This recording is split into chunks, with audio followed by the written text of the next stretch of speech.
अपने समर्थकों के साथ वार्ड की जनता का आशीर्वाद ले रही है। गोंडा विधानसभा 231 की प्रभावशाली उम्मीदवार प्रीति नीरज गुप्ता हैं, जो वार्ड में पदयात्रा कर वार्ड की जनता से आशीर्वाद ले रही हैं। घर घर जाकर बुजुर्ग महिला और बुजुर्ग बड़े बूढ़ों को भी हाथ जोड़कर और पैर छूकर आशीर्वाद प्राप्त कर रही हैं। क्षेत्र की जनता से हम जब सबने बात करी तो हमें कुछ यह पता चला। इन तस्वीरों में आप साफ अंदाजा लगा सकते हैं कि किस तरह से क्षेत्र की जनता प्रीति नीरज गुप्ता को अपना समर्थन दे रही है और समर्थन देने की बात भी कर रही है। Times of media bureau report, Delhi.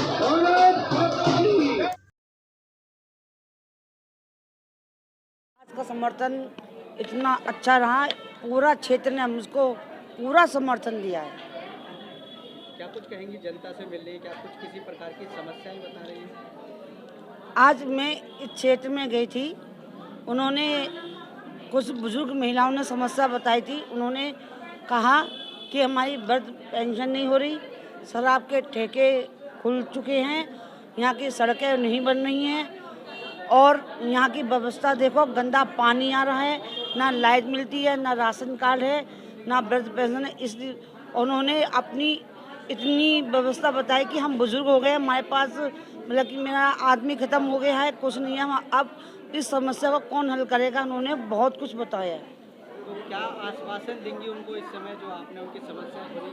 अगर जनता विश्वास जिताती है, आपको जिता के लाती है, तो क्या पहले रहेगा? हमने कहा कि उनसे कि बीजेपी को लेके आओ और हम आपका जो काम है हम उसको पूरा करेंगे, आपका पूरा हम सहयोग करेंगे। आने वाली 4 तारीख के लिए फिर क्या जनता के लिए करेंगे? मैं जनता से मैं कहती हूँ कि बीजेपी को पूरा समर्थन करो, कमल के फूल को बटन दिलाएं, उसको अच्छी जीत बनाइए जिससे कि अच्छा कार्य कर सकूं और हमारे पूरा मंडल इसमें सहयोग करेगा और पूरी भारतीय जनता पार्टी की जीत होगी। अरे कि मैं तो आज किसी और चुनाव चिन्ह से खड़ा हूँ, तो मैं किसी का नाम न लेते हुए, लेकिन मैं इतना कहूँगा कि उनकी हार निश्चित हो रही है और भारतीय जनता पार्टी बहुमत से आ रही है। देखिए, स्वाभाविक है, चुनाव चल रहा है और हमें प्रत्येक घरों में जाके आग्रह करना, विनती करनी है कि आप भारतीय जनता पार्टी को वोट करें। वोट क्यों करें, इसके लिए हम निरंतर संपर्क में हैं, क्योंकि आज आम आदमी पार्टी का जो चेहरा है उसका पर्दाफाश हो चुका है। उसको गिनहरा चेहरा आज जनता के सामने है। वो आज कूड़े के पहाड़ के पीछे की जो राजनीति है वो भी जनता के सामने है। उनकी जो आज मसाज सेंटर उन्होंने जो जेल में खोले हुए, जो उनके भ्रष्टाचार के मंत्री हैं, सबकी कलई खुल चुकी है। आज हम जब जनता के बीच में जा रहे हैं, जनता हमें हाथों हाथ ले रही है और बड़े हर्ष के साथ कहती है कि विजय आपकी होगी। हम तो यह सोचते थे कि हमारी विजय कोई 5-1 हज़ार वोटों से होगी, लेकिन मुझे लगता है कि ये बम्पर जीत आज इतिहास में इस गोंडा के अंदर रिकॉर्ड बनेगा कि निगम में आज से पहले इतनी अच्छी जीत नहीं रही होगी। क्या कहेंगे, जो प्रीति गुप्ता की टिकट को लेकर भी काफ़ी नाराजगी थी लोगों में, अब उसको बुला लिया गया है कि नहीं बुला लिया? हमारे यहाँ तो कोई नाराजगी नहीं थी, ये तो कोई किसी ने अफवाह उड़ाई है। हमारे यहाँ सभी कार्यकर्ता पहले दिन से ही लग गए थे और बड़ा हर्ष का विषय था, सभी में उत्साह था कि हम ऐसे सेवा में समर्पण, जो पहले परिवार पूरा परिवार ही सेवा में समर्पण था, तो उस परिवार को टिकट मिली है, उन्होंने अपना करके दिखाया है। क्या प्रीति गुप्ता इन मापदंडों पर खड़ी उतरेंगी? निश्चित रूप से, हम सबको नहीं, जनता को भी विश्वास है।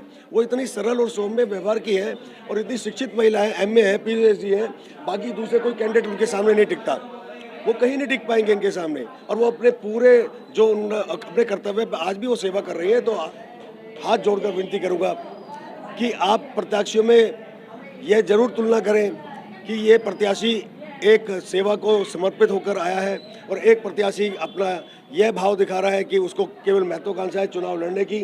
उसने कोई भी पार्टी, कोई भी दल, कोई चुनाव चिन्ह नहीं छोड़ा।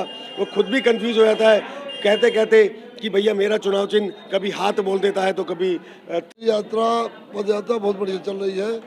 आज के ब्लॉक गंगोत्री बिहार में पद यात्रा थी, हमें अपार समर्थन मिल रहा है, पहले भी मिलता रहा, अभी बहुत अच्छा समर्थन। इतनी गलियां खराब है क्योंकि पीछे विधायक केजरीवाल का था, आम आदमी पार्टी था, उसने कोई काम नहीं किया था। अब जो भी पैसा दे रहा है उसको करके गलियां बनवा रहे हैं। अभी कुछ गलियां बनने बाकी है, जो काम चल रहा है। क्षेत्र में आप जाते हैं, ये भी बताते हैं कि यूनिफाइड हो गया है, इसका क्या फायदा होगा?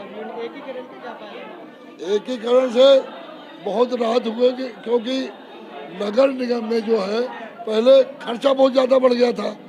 एक तो खर्चा कम हो जाएगा नगर निगम में एकीकरण होने से, उसके बाद उसमें जो कर्मचारियों को पैसा नहीं मिलता तो पैसा भी सही ढंग से मिलने लगेगा, पैसा कर नगर निगम में ज़्यादा आएगा राजस्व, इसलिए उसकी परेशानी थोड़ा पहले से अपेक्षा दूर रहेगी।